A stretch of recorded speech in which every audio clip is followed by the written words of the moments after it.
5వ అధ్యాయం 17వ వాక్యం. కాగా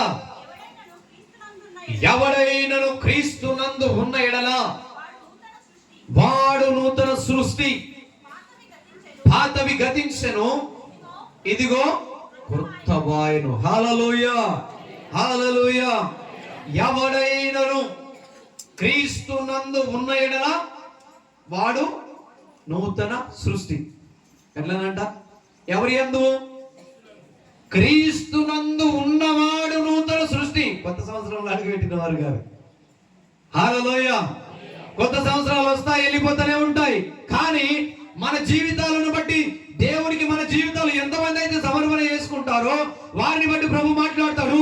క్రీస్తునందు నూతన సృష్టి. ఎవడైనను క్రీస్తు యందు ఉన్న ఎడలని. కొత్త సంవత్సరం అంటే కొత్త బ్రతుకులు కొత్తది కాదు, మన జీవితాలు క్రీస్తుకు సమర్పణ చేయాలి మొదట. ప్రైజ్ ద లార్డ్, హల్లెలూయా. కొత్త సంవత్సరం అనగా మన జీవితాన్ని నూతనంగా ప్రారంభించాలి. ఎవరితో ప్రారంభిస్తున్నాం? కొందరు ధనముతో ప్రారంభిస్తున్నారు, కొందరు స్నేహితులతో ప్రారంభిస్తున్నారు, కొందరు ఆస్తులతో ప్రారంభిస్తున్నారు, కొందరు ఆలోచనతో ప్రారంభిస్తున్నారు. దేవా, నాకు ఈ పని జరగాలి, సంవత్సరంలో నాకు అది కావాలి, ఇది కావాలి.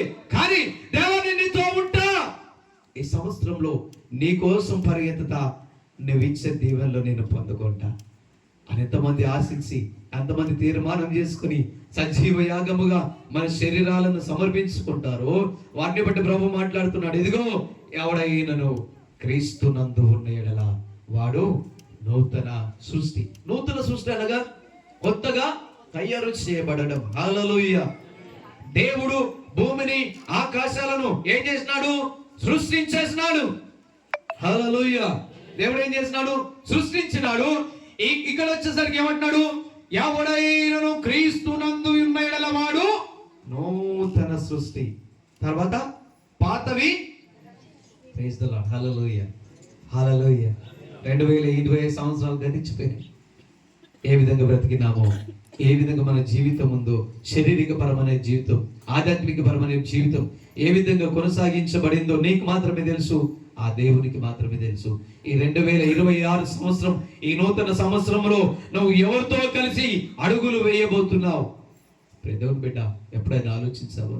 ఎప్పుడైనా ఒక క్షణమైనా దేవా, నేను నీతో నడవాలి, నేను నీ కోసం పరిగెత్తాలి, ఎందుకంటే నువ్వు మంచి దేవుడవు, నువ్వు అన్ని దేవుళ్ళు నీ దగ్గర ఉన్నాయి కదా, అందరినీ తయారు చేసింది నువ్వే, సృష్టిని అంతా తయారు చేసింది నువ్వే, కాబట్టి నేను నీతో వస్తే నువ్వు నాకు దీవిస్తావు కదా. దీవిస్తాడా లేదా? Praise the Lord, hallelujah, hallelujah. ఆయనతో ఉండు వారికి ఏ మేలు. Praise the Lord. ఆయనను అడుగు వారికి ఆయన ఇచ్చేస్తాడు. ఏం కావాలో అడగండి ఆయనతో ఉండి. ఎప్పుడు అడగాలి? మన బ్రతుకులు పతనం చేసుకుంటూ, పాపంలో జీవిస్తూ, అబద్ధమాడుతూ, దొంగతనం చేస్తూ, నరహత్య చేస్తూ, వ్యభిచారం చేస్తూ, ఇష్టం వచ్చిన బ్రతుకును బ్రతుకుతూ, తాగుతూ, తిరుగుతూ, తందనాలేస్తూ, సమస్తం ఈ లోకానుసారమైన జీవితాన్ని జీవిస్తూ దేవానికి దీవించు, దీవించు, దీవించు, దీవించు. ఎట్లా వస్తుంది వేలు? దేవునికి నీ జీవితాన్ని సజీవ యాగముగా సమర్పణ చేసిన తర్వాత, దేవ నా జీవితాన్ని, నా కుటుంబాన్ని నీకు ఇచ్చేసిన కదా, ఇప్పుడు నాకు ఆధారం ఎవరు లేదు, నువ్వు మాత్రమే ఆధారము, నువ్వు నాకు దీవించు ప్రభా అని ప్రార్థన చేయాలి. హల్లెలూయా, హల్లెలూయా. ఆ విధంగా ఎవరైతే చేస్తారో వారు నూతన సృష్టిగా మార్చబడతారు. రెండవది కొలస్సీ 3:10 చూడండి. రెండవది కొలస్సీ 3:10 చూడండి. త్వరగా చదవాలి.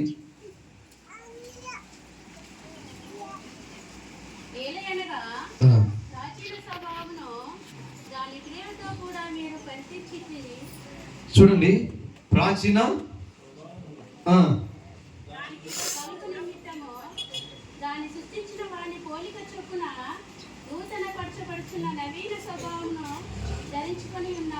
చూడండి, ప్రాచీన స్వభావమును దాని క్రియలతో కూడా మీరు పరితాపించి జ్ఞానము కలుగు నిమిత్తము దాన్ని సృజించిన వాని పోలిక చొప్పున.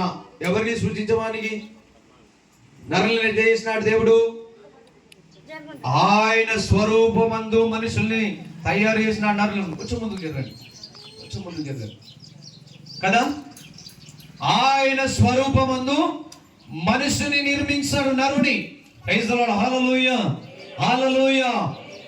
దేవుడు నరులను సృజించాడు కాబట్టి ఈ నరుడు పాతవన్నీ కూడా మర్చిపోయి పాపము జీవితము, మోసము జీవితము సమస్తము వదులుకొని జ్ఞానము కలుగు నిమిత్తము దానిని సృజించిన వాని పోలిక చొప్పున నూతనపరచబడుచున్న నవీన స్వభావమును ధరించుకొని ఉన్నారు.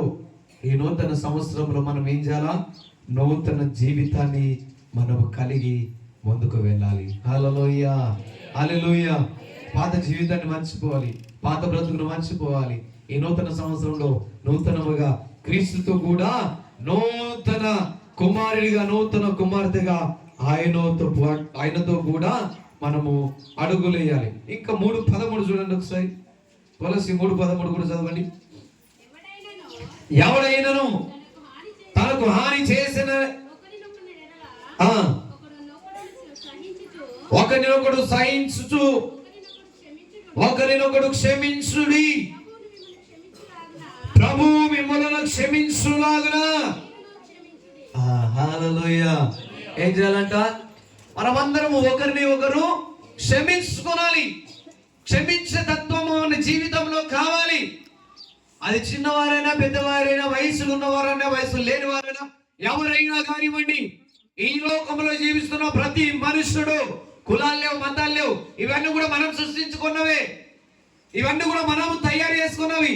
ఈ లోకంలో దేవుడు మనుషులను అందరినీ ఒకే విధంగా నిర్మించాడు. ఆయనలో ఏ భేదము లేదు. ఆయన నిన్న నేడు నిరంతరం ఏకరీతిగా ఉన్నాడు. ఆయన మార్పు లేని దేవుడు కాబట్టి మనుషులందరినీ ఏకరీతిగా సమానంగా నిర్మించాడు. కానీ పాపము లోకంలో జీవిస్తున్న మనుషులు మనస్తత్వాన్ని చంపుకొని మతాల పేరిట, కులాల పేరిట, హత్యల పేరిట ఎన్నో మానభంగాలు, హత్యలు, ద్రోహాలు సమస్తము చేస్తున్నారు. కానీ మనమందరము సహోదరులమే. ఇది మనం మర్చిపోవద్దు. Praise the Lord. నిన్ను వలె నీ పొరుగు వారిని ప్రేమించన్నారు ప్రభు. ఎంతమందిని మనం ప్రేమిస్తున్నాం? దేవా, ఈ నూతన సంవత్సరంలో ప్రభా నేను అందరిని క్షమిస్తా, అందరిని ప్రేమిస్తా, తద్వారా నీ దేవుని పొందుకుంటాని ప్రేమించే తత్వము, క్షమించే తత్వము మనము కలిగి ఉండాలి. ఇంకో మాట, మార్కు సువార్త 12:30 చదవండి. మార్కు సువార్త 12:30. మార్కు సువార్త 12:30. ఏం చేయాలంట? ఈ నూతన సంవత్సరంలో ఇన్ని రోజులు ఎట్లా చేసిన ఆరాధన తెలియదు. ప్రైజ్ ది లార్డ్, హల్లెలూయా. కానీ ఈ నూతన సంవత్సరం నీకు దేవుడు ఇచ్చాడు కాబట్టి నీ పూర్ణ హృదయముతోను, నీ పూర్ణ ఆత్మతోను, నీ పూర్ణ వివేకముతోను, నీ పూర్ణ బలముతోను నీ దేవుడైన ప్రభువును ప్రేమింపవలెనని. చూడండి, ఏం చేయాలంట?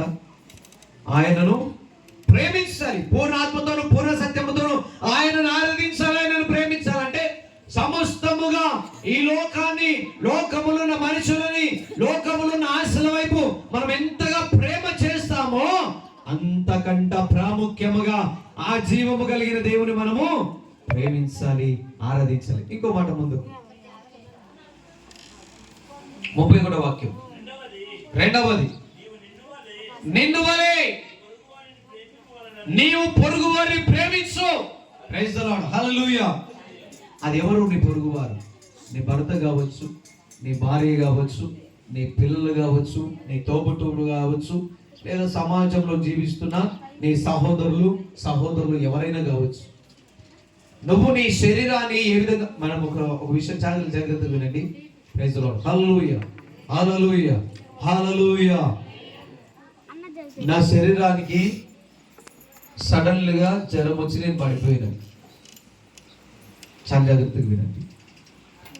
నా శరీరానికి బలహీనమైంది, జ్వరం వచ్చో ఏదో సంథింగ్, లేదంటే నాకు ఏదో ఒక టైం నేను పడిపోయిన కింద.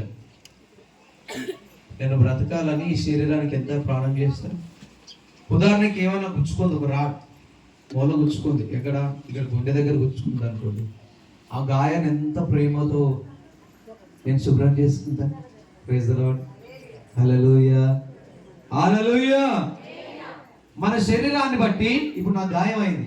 ఆ గాయానికి ఏం చేస్తా?